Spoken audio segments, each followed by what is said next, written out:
America, America, cosa sarà la sta America? America, America, America, lì un bel mazzolino di fior.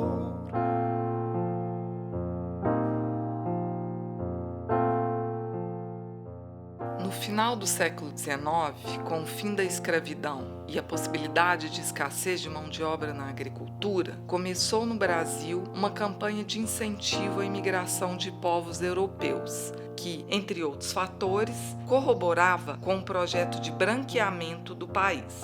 Um dos fluxos migratórios mais intensos foi o de italianos. Após a unificação, a Itália passava por um período marcado por uma economia debilitada, superpopulação, doenças e miséria.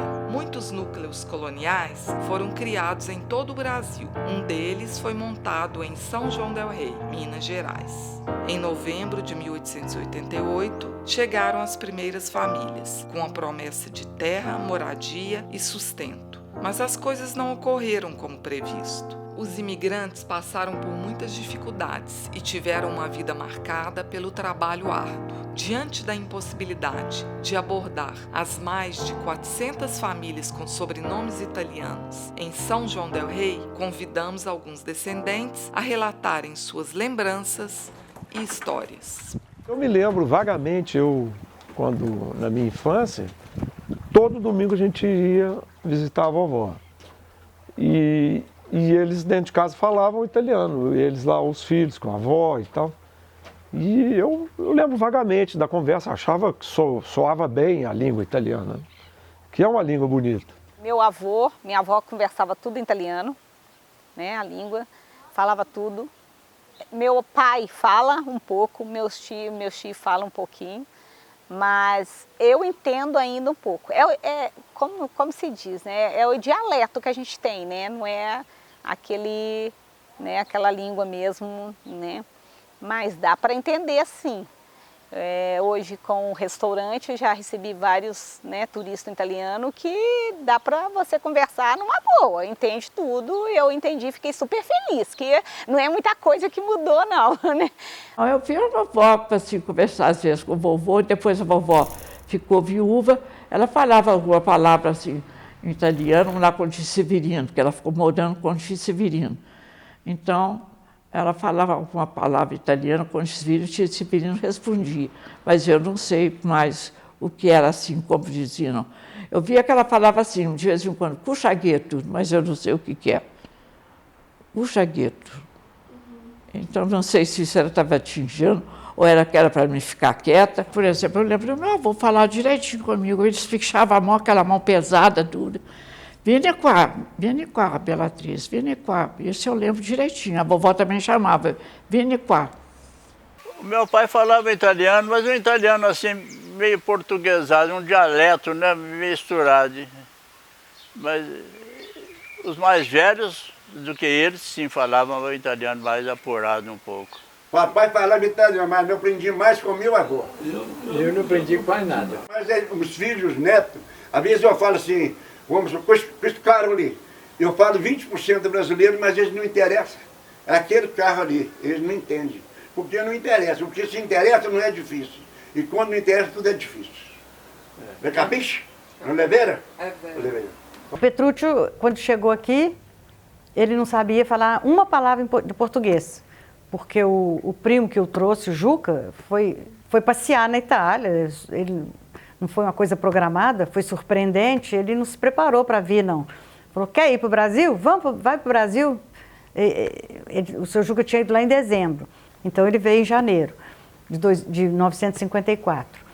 E ele chegou aqui falando italiano, aos poucos foi aprendendo até no trabalho, na fábrica, né, com os operários todos, ele foi aprendendo português, mas ele sempre teve um sotaque muito forte, mas muito forte mesmo. As pessoas de fora às vezes me perguntavam, tinham dificuldade, me perguntavam o que ele falou, o que foi que... Ou então me olhavam, ele falava alguma coisa, as pessoas me olhavam com aquele olhar assim de socorro, né? O que ele falou, né? Meu pai morava no Recondengo, que eu nasci lá, que eu vim para cá com ele, né?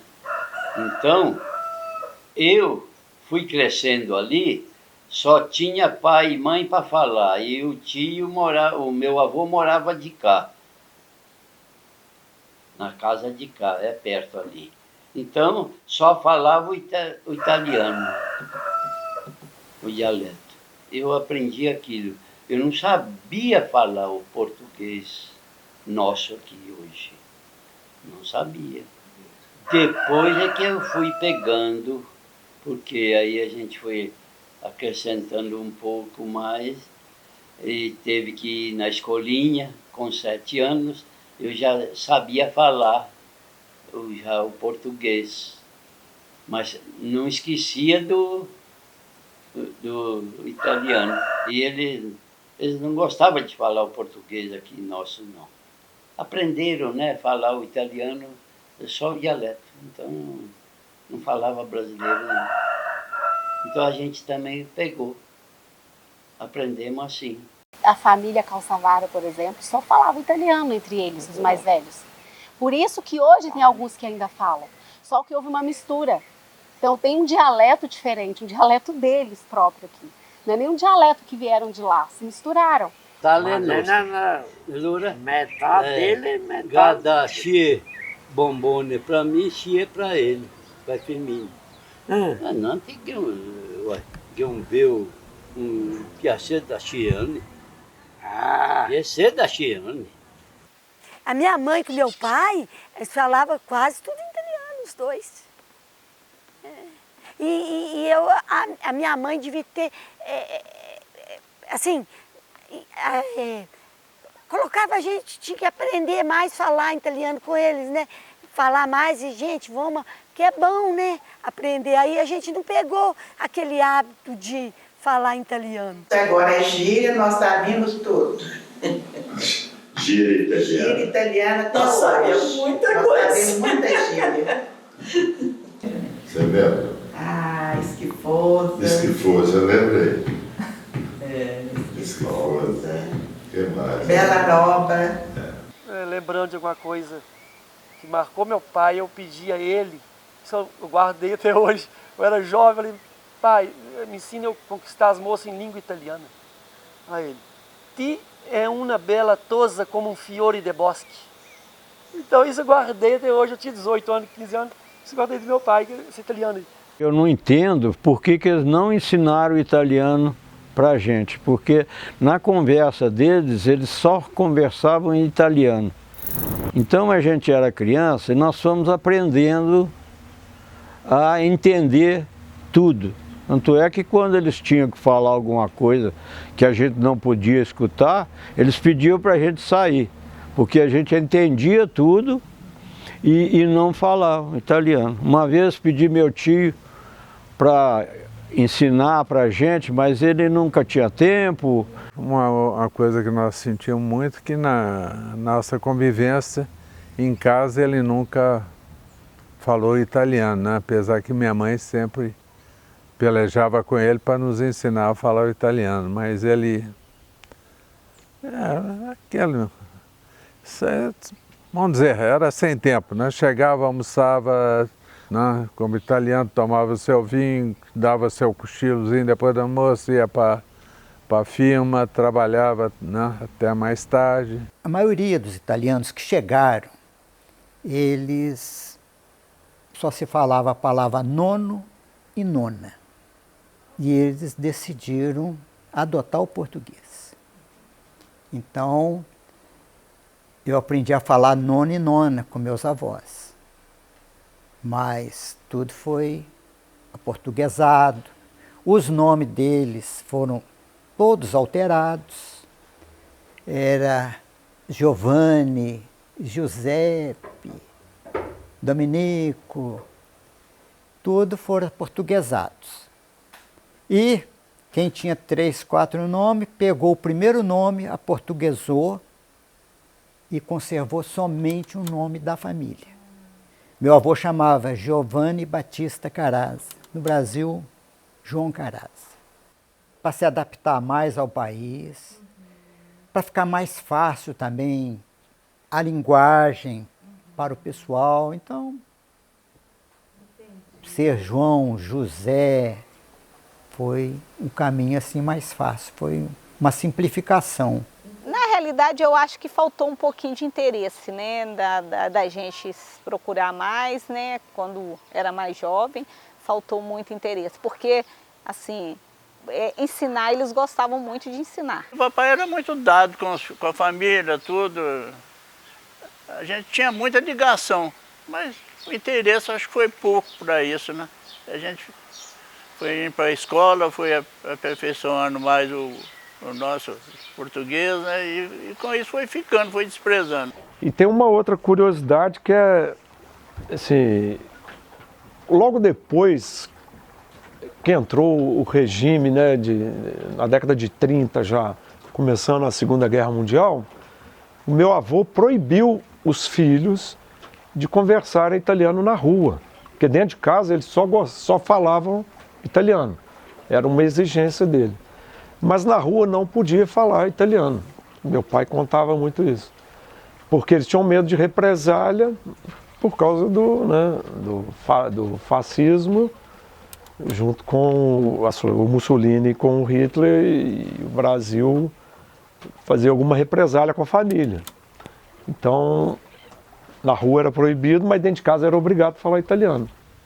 Naquele tempo, existia nos anos 40, 50, depois da guerra, eu acho que existia muita... Porque a Itália, né, se aliou aos alemães, aos nazistas, eu acho que aumentou essa... Como é que fala? Um certo preconceito de brasileiro com italiano, entendeu? A minha mãe falava um negócio assim, meio, tipo assim, italiano lá em casa é na pedrada. Tipo assim, e existia, parece que quando teve a Segunda Guerra que o Brasil embarcou, teve casas de italianos que foram apedrejadas em Matosinhos, assim. O pai contava casos assim, de amigo dele que teve casa apedrejada, né? Aqui em São João muitas famílias mudaram, tem famílias que chamavam Battistini, que passou a chamar Batista, para fugir da perseguição ao eixo, entendeu? Assim.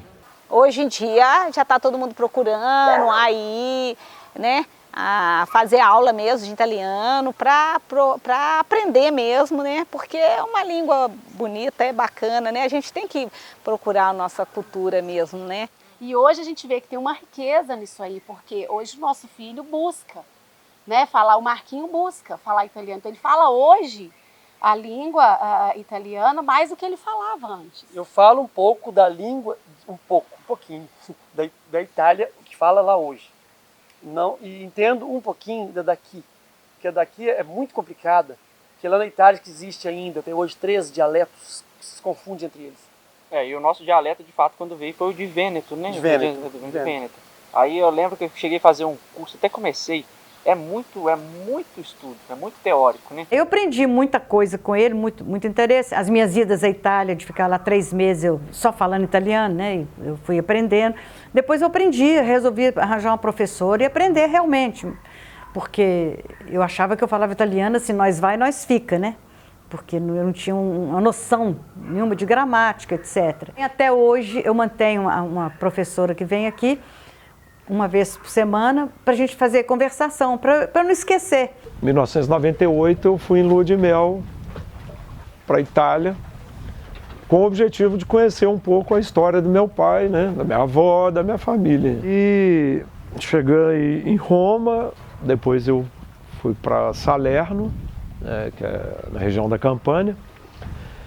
E quando eu cheguei lá no cartório, para conseguir alguma certidão, alguma identificação, era feriado, eu consegui um contato com uma pessoa que me deu uma informação que conhecia o meu tio do meu pai, né, meu tio e avô, que era Umberto Celli, que era um cardiologista lá em Vibonati.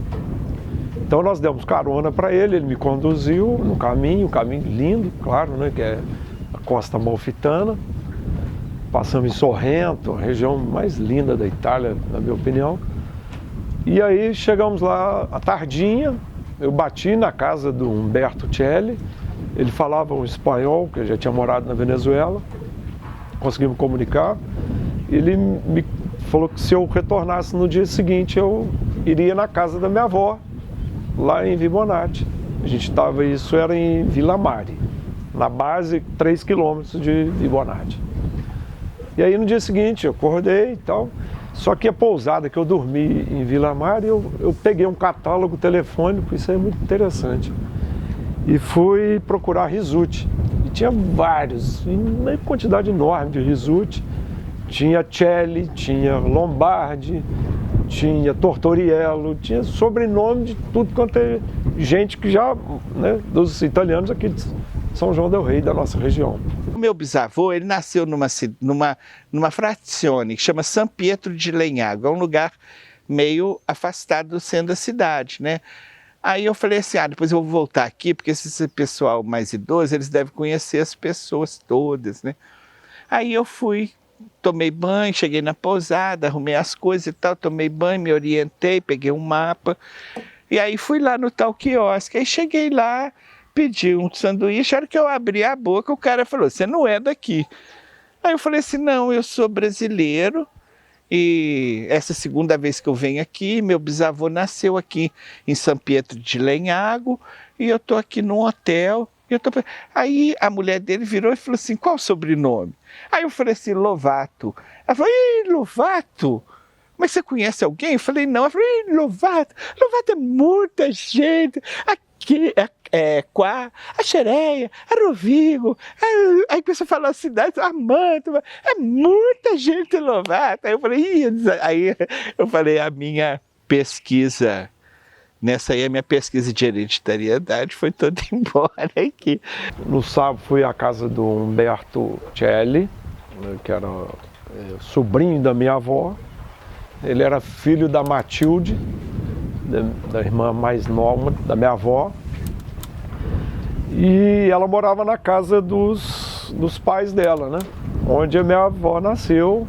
E logo na sala, assim, a casa grande, bacana, a vila é pequenininha, tem 3.000 habitantes, a cidade de Vibonati. No alto de uma colina, de lá se avista o Mediterrâneo, uma coisa muito linda. E a foto da minha avó estava na sala, muito bacana, assim, uma foto grande, ela já grávida. Aí a Matilde falou que naquela foto ela já estava grávida do meu pai. Então, é uma coisa também que me marcou muito. E logo que eu voltei, voltando de lua de mel, estava de férias e tudo, meu pai já tinha uma casa aqui em Camargos. Eu vim para cá com as fotos, as gravações e mostrei para ele. Falei, pai, olha isso aqui, ó, é a história da sua mãe, do seu pai. Aqui é a cidade onde você foi concebido, né? E sua avó, sua mãe, seus avós são todos daqui. Ele ficou emocionadíssimo, e gostou, adorou. O meu pai não teve oportunidade de retornar, meus tios também não, de ir lá conhecer, nem muito menos minha avó. Eu acho que pelo menos esses assim que se transformaram em agricultores, eles nunca conseguiram voltar para a Itália. O imigrante, eles vieram para cá, historicamente provado que eles vieram para cá para juntar um dinheiro e para voltar. E eles nunca voltaram. All'epoca chi partiva per il Brasile, per l'Argentina, qualcuno per l'Australia, dopo la guerra, la seconda guerra mondiale. Era una partenza senza ritorno. Questa cosa mi era entrata dentro a me, proprio nell'anima. Tant'è vero che quando papà partì per il Brasile, partì da Napoli con una nave, io andai sotto la nave per salutarlo, perché tenevamo uno zio che era un altro funzionario della polizia e quindi ci fece entrare. Io ti dico che mi è rimasto nel cuore questa partenza della nave, era una cosa terribile. Quindi il Brasile per me era una terra dove si andava e non si tornava più. Questo era il problema. E questa cosa sì. mia mamma me l'ha trasmessa. Già i miei fratelli se ne sono andati e non tornano più. Pensa una cosa, Katia, pensa su questo. Sì. Zio Giovanni non ha conservato neanche la cittadinanza italiana. Zio Giovanni rinunziò alla cittadinanza italiana poi era diventato ricco, industriale. Il console o l'ambasciatore italiano gli fece la proposta di essere nominato Cavaliere del Lavoro, è la massima carica che la Repubblica dà in Italia. E Zio Giovanni rifiutò. Zio Giovanni non è mai più tornato in Italia. Ele amava a Itália, gostava muito de ser italiano, nunca se naturalizou, sempre fez questão, morreu como italiano, mas gostava muito do Brasil. Amava o Brasil, se adaptou muito à nossa cultura. Eles adoravam aqui a terra, né? Porque, afinal de contas, meu pai fez a vida aqui, né? E a família toda aqui, e foram criando raízes, né? Criando amizade. Na década de 50, aí meu tio, que era o padre, né? Voltou lá. Voltou, visitou o pessoal que tinha ficado lá e tudo, né? Mas meu pai, meus outros tios nunca mais voltaram. Meu pai, né? No final dele, ele começou a lembrar muito dos irmãos da família dele na Itália, né? Depois que ele veio para o Brasil, ele voltou 2 vezes na Itália, né? Ainda pegou um dos irmãos ainda vivo. O Pedro ficou muitos anos sem voltar à Itália, porque ele veio embora sem cumprir o serviço militar. Ele teria que ter cumprido o serviço militar para depois ter imigrado. E ele veio antes. E aí estava uma dificuldade porque os irmãos falavam, se você chegar aqui, você vai ser preso. Depois de já muitos anos, assim, eles mandaram um documento dele lá, já oficial da Itália, que ele estava liberado, que não, como se tivesse cumprido o serviço militar ou dispensado, não sei. E aí nós fomos à Itália. Aí eu conheci a minha sogra, né, que no princípio não fazia muito gosto no casamento, mas ela era uma italiana típica, toda de preto, meia preta, sapato preto. Ela já era viúva e desde que ficou viúva nunca mais tirou o preto. E uma italiana muito austera, a nona, era a própria nona. A família toda circulava em volta dela. A nona falava, eles saíam correndo para cumprir o que a nona mandou ou pediu. Era uma espécie de uma devoção, uma coisa impressionante. E ela também foi comigo, ela usou a mesma severidade, ela não foi carinhosa, aconchegante, nada disso. A casa do Petrúcio em San Rufo é uma casa antiga, de 1700 e tanto. Antiga mesmo, enorme, grande, mas assim, no nosso conceito, era uma casa mal dividida, né? Porque naquele tempo, por causa da idade, 1700 e tanto, umas paredes enormes de pedra. Então ela era muito fria, mas tinha lareira. Tinha lareira nos quartos, tinha lareira na sala de jantar, tinha lareira para todo lado. E a gente, quando ia almoçar e jantar, eles colocavam embaixo da mesa um braseiro, cheio de... tirava a brasa lá da lareira, né? Aquela brasa vermelha, e punha no braseiro. E aí me recomendavam muito, falando, cuidado que aí embaixo, que eu nunca soube esse uso, né? Aí embaixo tem um braseiro, pode queimar o pé, você tem que tomar cuidado. Mas para esquentar as pernas enquanto a gente se alimentava, porque tudo era muito frio mesmo. A casa ainda está lá até hoje, pertence à família. O portão era enorme e tão pesado que foi recortada uma porta no portão. Eles abriam só aquela porta, porque abrir aquele portão era uma coisa medieval mesmo, muito grande. E tinha 3 andares, a escada é interessante, para cada andar era externa, não era interna. E assim eu conhecia a casa dele, conhecia San Rufo, que era a aldeia dele. Na terra dele tinha um castelo muito bonito.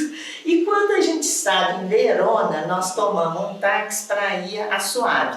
São 18 quilômetros. Uma estrada linda, linda, linda. Não, maravilhosa. Estrada maravilhosa.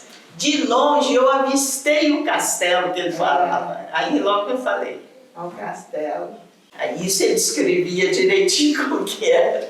Eu já fui à Itália, assim, algumas vezes, assim. Mas a primeira vez é a primeira vez, né? A primeira vez eu senti uma emoção fortíssima. A gente veio de Nice e quando cruzou a fronteira me avisaram, assim, eu meio comecei a chorar, eu meio comecei a rezar para os meus parentes, assim, eu me senti muito emocionado. Eu estou falando com você aqui, eu estou até ficando arrepiado. Eu ficava lembrando das pessoas que sonhavam, sabe, de ir lá. E meu bisavô, entendeu? o meu avô, a minha avó. Se Deus quiser, ainda chego lá. Quero ainda visitar lá, se Deus quiser. Né? Não só eu, como tem vários primos que querem ir lá. Vocês já foram na Itália? Nunca. Não. Tem vontade de conhecer? Eu não tenho não, porque eu não vou entrar no avião para passar em cima da água a noite inteira ou o dia inteiro. Se cair lá, eu não aguento beber a água toda.